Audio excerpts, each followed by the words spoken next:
welcome to our second segment in our submission series.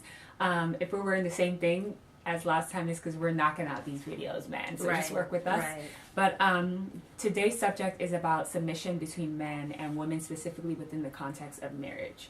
So take it away. What are your thoughts? All right. Well, obviously we're not married. See, there's no ring. Mm-hmm. But I wanted us to cover this because my definition of mission was a lot different a year or two ago than it is now. Mm-hmm. I feel like the more and more you get into your word, I feel like the more and you grow in Christ. Yeah, the more you grow in Christ, and the more your understanding of what the Bible's trying to tell you. I think that God reveals a lot of things to you. The more and more you grow closer to Him. And even though I have a lot more that I need to do in order for me to get to where I want to be in my relationship with Christ, I used to associate submission with control.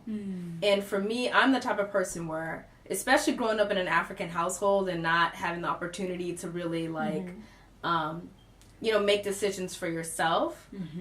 Now in my adulthood life, I don't welcome any unwanted commentary or advice or authority, like any like any form of control or someone trying to tell me what to do. Like, I rebel against that. And so up until a year ago, I was always a girl. I was like, you know what? I'm a feminist. Like, no man is going to tell me what to do. I've got my own mind. And also because I have a very strong mother who is very independent in her own right. Like, having that as my example, I feel like there's a lot of that in me still. And my dad was strong too. Like, growing up, he definitely ran the household. He had the final word. But my mom was also very strong. Right. So wasn't afraid to speak up for herself. Exactly. Yeah. And like, there was this point in time, and I'm getting personal now, when my dad got sick and couldn't work for a long time. So my mom was the breadwinner, and whether or not we want to accept it, that kind of can shift the atmosphere in the home. So I saw my mom taking a lot of responsibilities that used to belong to my father, and that also changed her a little bit. And I think that's why submission is so important, because there's an order in the Bible. You're submitted to your husband submitted to God.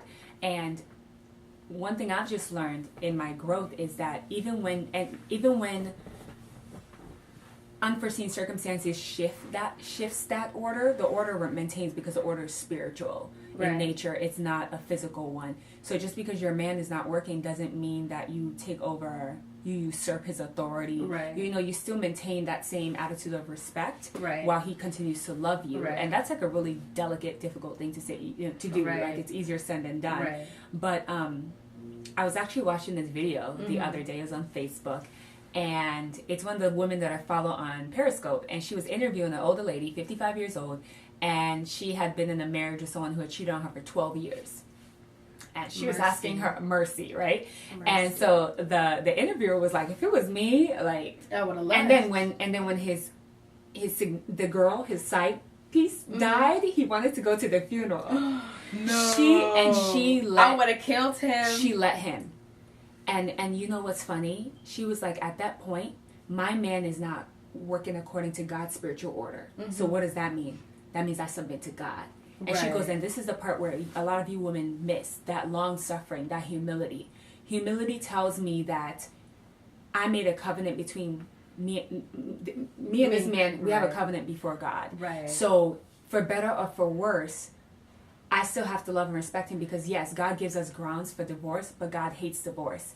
And she's like, God told me that if I humble myself, he will exalt me in due time. So she gave her husband permission. He first went by the family's home and paid respects, and then came home. He never went to the funeral after all.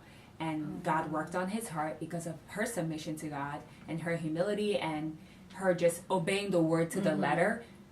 God worked on his heart, and now he like treats her like gold. It's like, what do you want? Get her. So it just made me realize, like, this marriage thing is really deep. Like, are you really ready to go the distance? Right. And that's the thing. I feel like nowadays it's so easy to get a divorce. The minute it gets hard, people are like, you know what, I'm out. And again, I'm not married. It's easier said than done. We'll probably do a follow-up after the ring. You might be waiting a long time because of these LA fuckboys. Excuse me, God. It won't be long because I have hope, and hope but make it not ashamed. Yes. And we've got faith in God that He is going to find that godly man for us. But also, I think another thing we have to touch on is a woman that submits to a man that is of God. That man doesn't seek to control his wife. Yes, it's not I about feel like control. I feel like people, and that's another, this is for another video, but I feel like people like to twist the words of the Bible, to serve their own selfish agenda. And I feel like any guy that would do that is not of God, that is of Satan. Right. I'm sorry to say that, Straight but I'm going to call a spade a spade. Because the man loves the wife as Christ loves the church. Right. And what does love do? It covers a multitude of sin. It is patient. It is kind. It does not, I don't know the full verse, but these are all qualities that are under the umbrella of love. Right. So if a man is controlling, that's not love. He's not submitted to God. So, and even with big decisions, he doesn't make a decision without consulting his wife. He goes to his wife. He loves his wife. He respects his wife. He values her opinion. I don't respect a man that would marry a woman who he doesn't value her opinion. Like, if he doesn't think she's smart, or if he doesn't think that she has anything valuable to offer, I would question him as well. So also know who you're with on both ends. Women, know who you're with, and men, pick the right woman. Remember, this woman is a person that's going to be raising your children.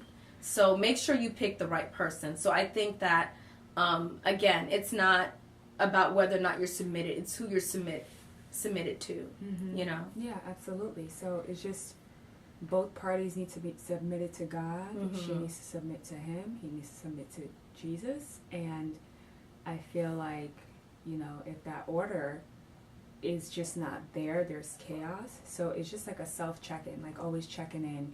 Where's my heart? What's my relationship with God? Yeah. What does that look like? Are we both checking in with Him? And it's just that constant relationship of just having that, that 3-strand cord that can't be broken. And if God's not the center, it's a mess. And if someone gets out of position, you keep submitting to God. Right. You keep seeking God for yourself. Like, what do I do?